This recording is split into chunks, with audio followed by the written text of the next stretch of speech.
Friends, నేను మీ Anusha Prashant cooking vlogs. Please do subscribe my channel.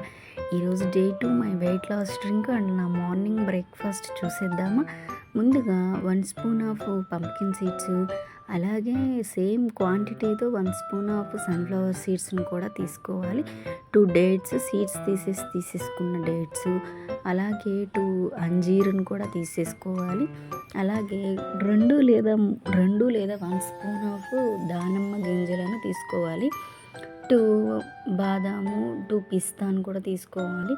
అలాగే 1 వాల్నట్ని కూడా తీసుకొని చక్కగా వీటన్నిటిని ఇదే క్వాంటిటీలో తీసుకోవాలి. నో మోర్ ఎక్స్ట్రా తీసుకుంటే ఎక్స్ట్రా క్యాలరీస్ పెరిగిపోతాయి. సో క్వాంటిటీ ప్రకారం తీసుకోండి. దాన్ని మిక్సీ జార్లో వేసి ముందుగా చక్కగా పల్సిస్తూ బ్లెండ్ చేయండి. తర్వాత కొంచెంగా వాటర్ యాడ్ చేసుకుంటూ మిక్సీ జార్లో చక్కగా జ్యూస్ లాగా రెడీ చేసుకోండి. దీన్ని స్ట్రైన్ చేసుకొని తాగండి, లేదా డైరెక్ట్గా కూడా తీసుకోవచ్చు. ఎవరి ఇష్టం వాళ్ళది. సో ఈ డ్రింక్ ఒకసారి